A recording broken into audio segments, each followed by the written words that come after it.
As one superstar trade request saga ends, another begins. The James Harden-Ben Simmons situation is finally over. Frosted off the list of yet another unhappy superstar that gets his way in an increasingly volatile league. Right now seems like a really good time to take a breath from all the crazy player movement, right? Harden wanted out a year ago and at this deadline as well. Simmons cost himself tens of millions of dollars to get his way out of Philadelphia. Damian Lillard, for sure, and Bradley Beal, kind of, seem locked into their teams for now. But somebody has to be next up on the superstar trade request watch. That's the reality of the modern NBA. The star player movement is never really done. And I hate to be the one to tell you this, Jazz fans, but Donovan Mitchell is next. Thank you for clicking on the video, by the way. I really appreciate it. The relationship between Mitchell and the Jazz has always had no shortage of tension, and those rumblings of unhappiness that we often hear right before a player officially requests out of a situation are getting louder and louder in Utah. With Howard Beck recently reporting that the team are one more bad postseason away from Mitchell seriously looking at finding another team to play for. Now let's face it, this is the reality of being a smaller market team with a young star. The pressure of winning a title is on from the moment that everyone else realizes what you have. They start to see what everyone else has, living in a bigger city, being around all these celebrities, unlimited financial resources to build a team, the possibility of teaming up with other great players, not to mention the increased personal marketability of being somewhere like LA or New York. And if you think Donovan Mitchell isn't thinking about all of that stuff this year, you're just lying to yourself. And you might think that all this is just dumb. I mean, the Jazz have been one of the best teams in the league since Mitchell's been there. But there's a real shift that's occurred in star movement over the last couple of years. Team success no longer prevents guys from wanting to leave and being unhappy. Simmons quit on a contender. Harden quit on a team that was incredibly successful the prior few years in Houston. KD left the best basketball situation of all time to go have his own team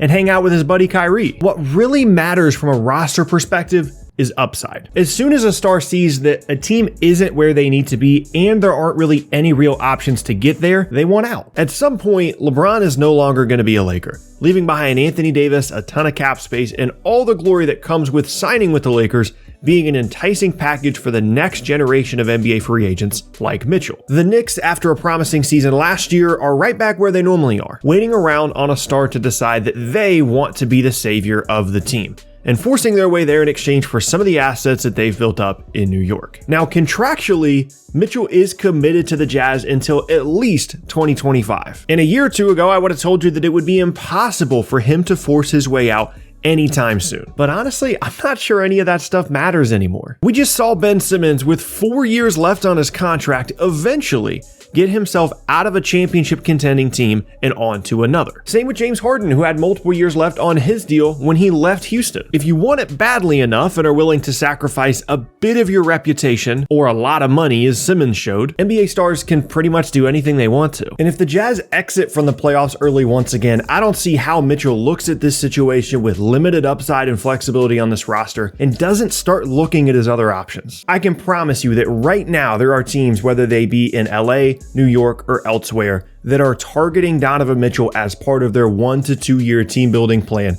and are keeping an eye on his situation while putting together the assets and potentially cap space needed to build a really good team around him. This might seem a bit extreme, but you have to move mountains to keep these guys around. They're so supremely talented that if you can't put a championship team around them, they're going to find someone that can. If the Suns never traded for Chris Paul and became one of the best teams in the league, I doubt Devin Booker would still be in Phoenix. If Minnesota never traded for D'Angelo Russell and put themselves in playoff contention this season, Karl Anthony Towns would have surely requested a trade by now as well. The same goes for Zach LaVine's impending free agency in Chicago prior to them bringing in DeMar DeRozan and becoming one of the best teams in the East this season. Unless your superstar is a rare breed of loyal guy like Dame or Giannis, the clock is always ticking. And the best way you can slow that clock down is by winning in the playoffs, and the Jazz just haven't done a good enough job of that to keep Mitchell happy. And it's not that they haven't tried to build a team around him. They've mostly done a really good job of building this group, making something out of Joe Ingles, developing Gobert into what he has become, bringing in Bogdanovich, Conley, and Clarkson to ease the creation burden on Mitchell, along with some great coaching by Quinn Snyder. All those things have led to the Jazz being one of the most consistent and successful teams in the league over the last 5 years. But unfortunately, they're still without a conference finals appearance in that time. But to simplify this whole situation down to Mitchell being unhappy just because they haven't had postseason success really wouldn't be telling the full story. Primarily, this comes down to the foundation of what has made the Jazz so good in the regular season over the past 4+ seasons: the partnership of Mitchell and big man Rudy Gobert. They've really been the pillars of an incredibly successful run, centered on Mitchell's perimeter creation and scoring ability combined with Gobert's knack for creating a top 5 NBA defense simply by the force of his at-the-basket defense alone. But there are certainly question marks. On the court, Mitchell's commitment defensively, as well as just a lack of strong wing defenders on the roster, and the over-reliance on Gobert's incredible rim protection skills to bail them out on almost every possession, or Gobert's difficulty punishing mismatches with his size in the postseason, while other teams go small on the Jazz and try and force him away from the rim. A combination of which have led to a number of postseason failures that surely have led to Mitchell's wandering eye. But that really isn't even the worst part of it, because these two guys just don't really get along, with Gobert referring to their interactions with an aggressive tone and throwing some darts Mitchell's way in the form of team-to-team and player-to-player comparisons, most specifically to Devin Booker, in addition to Gobert just generally getting on everyone's nerves with his actions surrounding the league suspension in 2020, all of which have been reported on numerous times over the years. And if we have learned anything about these kinds of reports of unhappiness, there's always at least a little bit of truth to them. Kevin Durant and Draymond Green clearly had their differences during KD's final season in Golden State. Ben Simmons and Joel Embiid had issues at times. James Harden put out his passive-aggressive signals as well, and each time we heard rumors about some of the issues in those situations, and each time it resulted in somebody leaving. Emphasis there on somebody. Despite recently signing him to a giant extension, the Jazz have clearly floated the idea of trading Gobert for basketball reasons or otherwise. They've made it very clear that if they had to choose, they would do anything they could to keep Mitchell around and happy,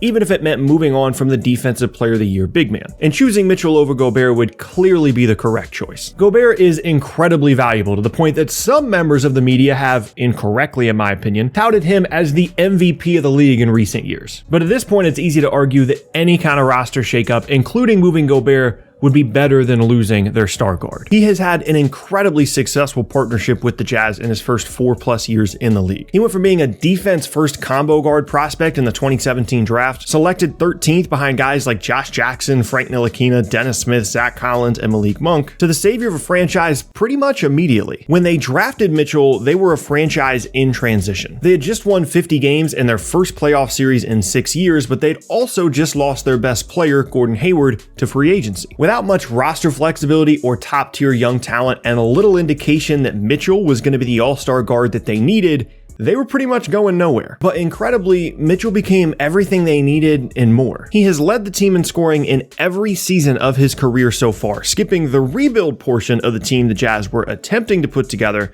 and going right back to the playoffs, as the team has done in every year Mitchell has been there. But the playoffs have been pretty much where the success stops for this team, as some of the deficiencies I mentioned earlier continue to come up year after year, resulting in disappointments such as losing a 3-1 first-round series lead to the Nuggets in the bubble and losing to the Kawhi-less Clippers last year. And that team last year is ultimately going to become the defining moment of this era of Jazz basketball if Mitchell does eventually leave. Despite finishing with the best record in the league, that postseason got off to a rocky start against Memphis, but then they got a huge break by facing the injured Clippers in the second round, with a conference finals appearance pretty much being guaranteed before all their flaws showed up at once. The Clippers dared Gobert to beat them offensively, spaced them out with a ton of shooting, and ended the Jazz's season early. And by the way, there were a ton of indicators that that year's Jazz team was the best team in the league. They were first in net rating, top 5 in both offensive and defensive rating, which has been an indicator of title contending teams for years, and they would have had home court in the conference finals had they advanced and faced Phoenix. Now, many of those points are related to the regular season, but still. Getting to the conference finals for the first time with Mitchell after such a great regular season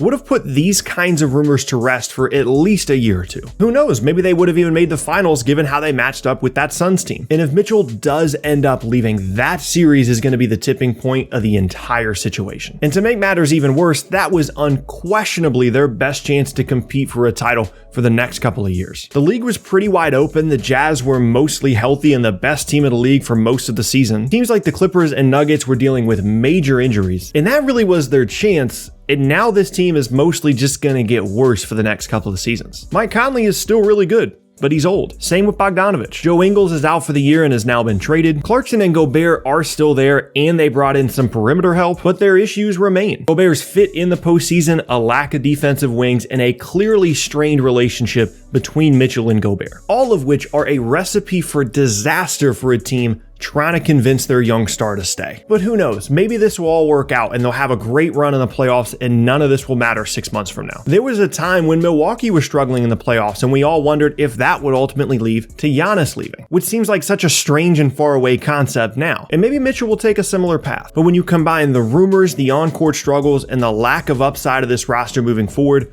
all those things really can't be ignored. Donovan Mitchell, you're next.